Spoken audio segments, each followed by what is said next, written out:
Devenir un créateur divin. Bonjour, ici Dorian Vallée, je suis auteur et créateur du site Terre Cristalline.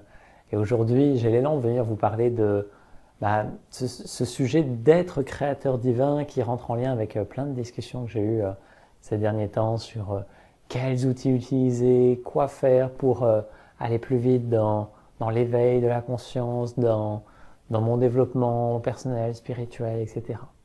Et, euh, et en fait, c'est passionnant parce qu'il y a énormément d'outils à disposition, mais on ne sait pas toujours lesquels utiliser, s'il y en a qui sont bons, pas bons, plus lumineux, etc. Et donc, je vous invite à faire la lumière là-dessus aujourd'hui en devenant créateur divin. Donc, premièrement, voilà, comme j'ai dit, il y a énormément d'outils.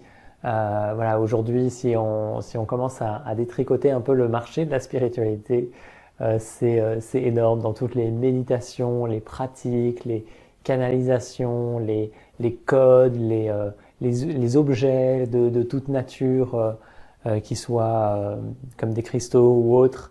Et en fait, voilà, il y a énormément de choses, des pendentifs à porter, des dispositifs qui vont créer des champs énergétiques, harmoniques. Voilà, en fait, c'est un peu la foire, il y en a énormément. Et tout à sa place, absolument tout à sa place. Mais parfois, il y a des technologies ou des propositions, des énergies qui nous font peur, d'autres qui nous attirent. Et en fait, l'invitation, c'est juste ça. C'est l'outil, il est toujours un cadre d'expression dans lequel la conscience va pouvoir s'exprimer pleinement. Mais il reste un cadre. D'une façon générale, voilà, tout a une énergie propre, mais sans la conscience, c'est très peu vibrant, ça a peu de portée. C'est parce qu'il y a la conscience qui souffle à l'intérieur et à travers l'être humain, la conscience peut s'infuser d'une façon assez particulière, et bien que ça peut faire son œuvre. Donc, ce que je vous invite en fait, c'est premièrement, il y a 2 points à cette vidéo. Premièrement, c'est de vous laisser appeler par les outils et les pratiques qui vous mettent en joie. Parce que c'est là où ça entre en résonance et où ça a soif de s'exprimer. Donc, que ça soit de répéter des mantras toute la journée, des codes ADN, ou de faire des pratiques méditatives particulières, ou d'être en lien avec des objets en particulier, peu importe, voilà, ce qui vous met en joie. Par exemple, il y en a un qui est très connu, c'est les codes ADN de Yann Lipnik. Et moi, pendant peut-être 2 ans de ma vie, j'en ai fait énormément. Voilà, c'était un peu mon rituel sacré, je le faisais tout le temps, et à un moment donné, ça a perdu de son intérêt. Parce que, voilà, ça m'a fait voir d'autres choses où ça, c'était plus nécessaire. Et voilà, en fait, et j'ai renié un petit peu ça à cette époque, mais en fait, c'était ok, ça avait totalement sa place. Et à un moment donné, ça me mettait en joie vraiment de le pratiquer. Et ça a cédé la place à d'autres choses. Et après, il y a des pratiques qui sont plus ou moins, on va dire, intemporelles. Par exemple, la reconnexion cristalline, pour moi, amène vraiment à une présence qui est au-delà d'une pratique, au-delà de tout ce à quoi je peux m'attendre. Et en fait, c'est quelque chose, voilà, qui s'infuse dans le quotidien et qui a sa place depuis des années. Et je ressens que ça va encore avoir sa place pendant des années parce que c'est une pratique qui n'a pas de limite, en fait, qui laisse s'élever ce qui a soif de s'élever à travers soi. Et donc voilà, il y a la joie d'y être à chaque instant et la joie de voir ce que ça révèle dans une profondeur nouvelle à chaque fois.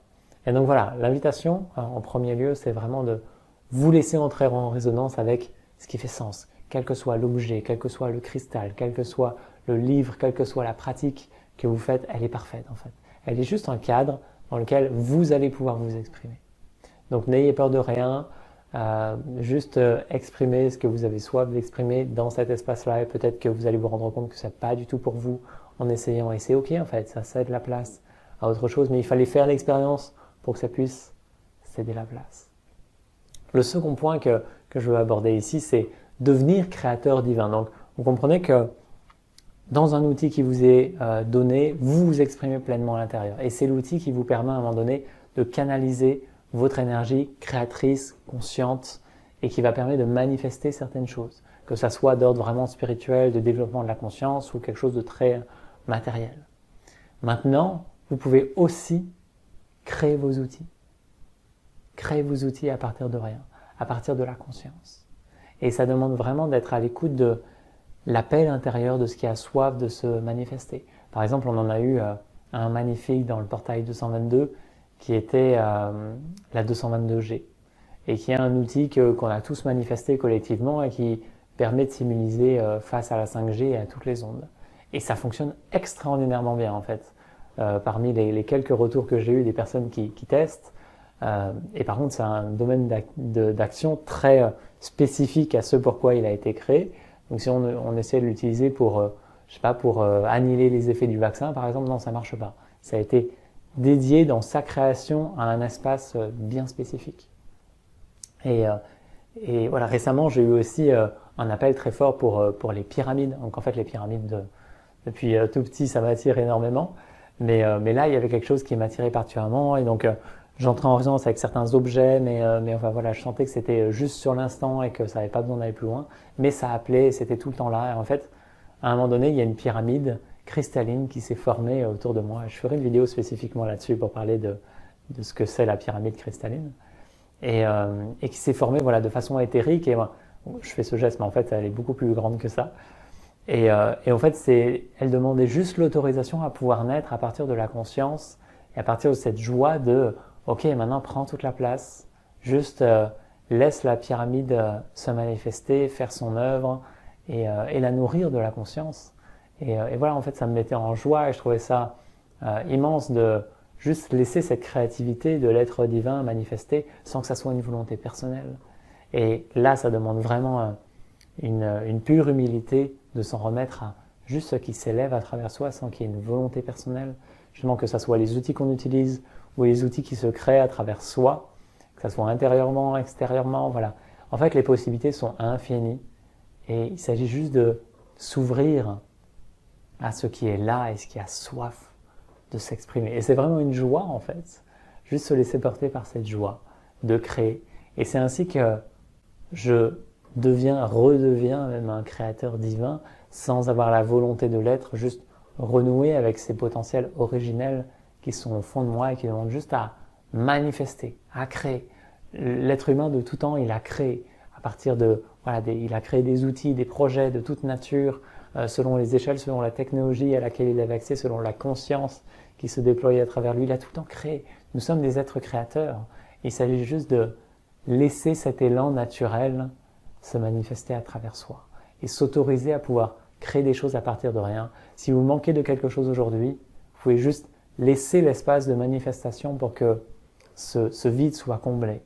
Et c'est juste une expérience qui vous ramène à votre souveraineté et à l'état d'être divin que vous êtes de toute éternité. Et c'est ainsi qu'il y a cette joie d'âme, de l'être qui se manifeste parce que tout peut être comblé à chaque instant.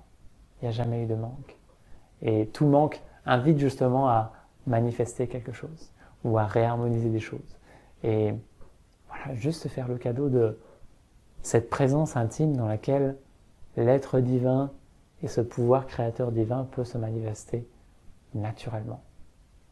Et voilà, ce mois-ci, on sera la reconnexion cristalline aura lieu le 20 avril et il y aura un autre atelier le 22 avril sur renouer avec toutes nos origines.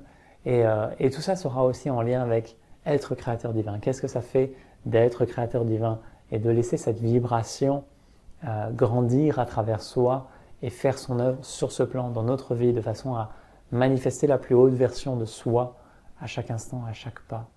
Et voilà, voir simplement quel parfum ça peut déployer dans notre quotidien et dans notre vie, sans qu'il y ait de frustration associée à quoi que ce soit, parce que c'est juste la création juste qui doit être faite à chaque instant, en son heure. Voilà, simplement être au service de cela. Je reviendrai vers vous pour une vidéo sur justement toutes nos racines originelles, reconnectées avec tout cela, qui sera le sujet du 22 avril. Et voilà, je me fais une joie de vous retrouver dans ces rendez-vous. D'ici là, vivez une magnifique journée et je vous dis à très bientôt. Namasté.